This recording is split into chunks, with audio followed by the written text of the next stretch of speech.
Voilà, retour dans le tutoriel FX Factory Pro avec cette dernière partie qui va présenter, après les transitions et les filtres, l'utilisation des générateurs proposés dans la plateforme FX Factory Pro. Il nous reste à voir les générateurs. Et alors pour voir les générateurs qui sont proposés par FX Factory, il y a d'abord un gradient ici. Un gradient, ça permet, si je l'applique par exemple sur cette image, ça va me permettre, vous voyez que j'ai une image dans laquelle j'ai plus de lumière en bas qu'en haut. Alors si j'applique le gradient, donc je fais ici, hop, Selection Range, je prends mon gradient et je fais Q, je mets le gradient au-dessus. Alors le gradient tel quel comme ça, il dit pas grand chose. Maintenant, il faut que j'aille dans vidéo et que je le mette en, non pas opacité, mais en superposition, comme ça ici. Voilà. Et donc là, j'ai un gradient. Et vous voyez ici que je peux jouer pour baisser la lumière envers le bas, comme ça ici. Alors après, il faut que je joue sur mon générateur. Et donc ce gradient, je vais jouer sur sa largeur, comme ça, diffusion et sharpness. End color, ici ça peut être plus ou moins blanc. J'ai un peu baissé ma lumière. Et ensuite on va jouer sur sa hauteur. Voilà, comme ça. Voilà.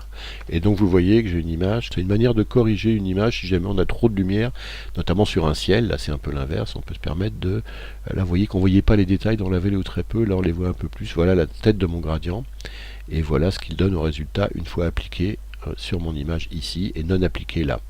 Alors, les dot patterns, vous voyez ici, je les ai utilisés ici par exemple pour créer des tout petits points et créer une espèce de voilà, comme ça, de grille par-dessus l'image, voilà. Ça donne un look comme ça que je n'ai pas là et que j'ai là, mais alors je peux les régler ici, les dots, j'en mets plus ou moins, c'est la taille des cellules, vous voyez ici, ça c'est plus ou moins gros, pas très intéressant, il faut que ce soit 2, 4 ou 5 à peu près pour que ce soit intéressant, voilà. On peut aussi jouer sur le softness comme ça, vous voyez, plus ou moins dur, et sur le radius, voilà également. Autre chose, on a aussi des particules système qu'on peut venir et mettre sur une image. On a du bruit, alors ça permet d'abîmer une image, par exemple si on le souhaite, parce que j'ai une image random noise, vous voyez ici, j'ai une image non abîmée, puis là j'ai voulu faire une image un peu vieille, et on a plus ou moins ici, vous voyez, de bruit. Alors voilà, j'en ai mis plutôt moins que plus, et puis voilà, j'en ai beaucoup là comme ça, et ce bruit là, dans le générateur, vous voyez qu'on peut le dimensionner en plus petit ou plus gros, voilà, on peut le dimensionner comme ça, et lui mettre une échelle de grille ou pas d'échelle de grille. Perlin noise et random noise, bon c'est deux bruits de même style, voilà.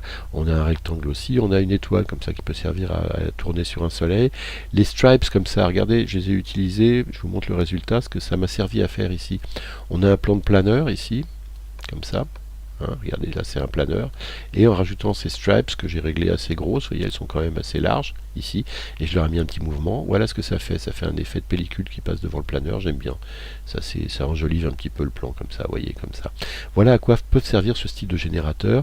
Ça c'est un gradient à 3 couleurs, c'est intéressant également. Ça c'est un soleil qu'on peut rajouter dans une image, ça c'est un timecode qu'on peut rajouter sur une image, ça sert. Et là il y a des, alors PDF animateur et slideshow, c'est très intéressant, ça permet d'animer soit des PDF, des images des PDF, soit des images fixes pour faire un photomontage. On a plusieurs manières de faire, et bon, encore là je l'ai utilisé sur je voudrais vous montrer ce que j'ai fait avec juste pour voir, mais il faut que je retrouve. Voilà, accordéon slideshow, j'ai pris un certain nombre de photos et j'ai fait ça, voilà, c'est pour les animer en accordéon comme ça. Et avec le PDF animateur, j'ai fait ça. Je fixe une gouttière, c'est le seul PDF que j'ai trouvé. Voilà, je me suis amusé. Alors ça peut permettre, si vous avez un PDF, d'en faire une présentation vidéo assez rapidement. Ça peut être intéressant. Et puis là, vous voyez, on va en faire un autre. On va le changer par exemple, un blur slide. Donc on prend ça, on le met à la place de l'autre, on fait remplacer. Alors maintenant on va voir comment l'utiliser, parce qu'on va voir, et qu'on clique dessus ici, choose image, ben voilà, on va là-dedans, et puis moi je vais aller me prendre, je vais dans ma base d'images ici, donc dans mes photos, et puis je vais prendre des photos ici par exemple, je vais dans cet événement, et puis je vais prendre une photo de ces chevaux, je vais ajouter une photo de ces chevaux là, je vais prendre une photo des champignons là, et puis je vais descendre un petit peu, je vais prendre une photo de ça, une photo de ça, et puis une photo de l'assiette par exemple là. Et vous voyez que directement, ces 6 photos, je peux leur donner un nom, ici, ou pas. Moi, je ne vais pas le faire, je vais me contenter de les mettre comme ça. Je peux choisir de remplir, donc fill, mais ça, a priori, c'est ce que j'ai. Donc, je fais OK. Et maintenant j'ai les photos à la place de ce que j'avais avec un blur. Donc je peux choisir de remplir ou de ne pas remplir. Donc je suis rempli, d'enlever le titre, hein, si on ne veut pas des titres, de mettre ou pas du motion blur. Donc je vais mettre un petit motion blur là-haut. Donc je relis un petit peu ce que ça me donne. Alors évidemment, la longueur des diapos, le flou, tout se règle, hein. Là, je suis parti sur... voilà. Mais vous voyez comment on peut assez simplement animer et des diapos et des PDF. Voilà, bon, on a fait le tour de FX Factory Pro.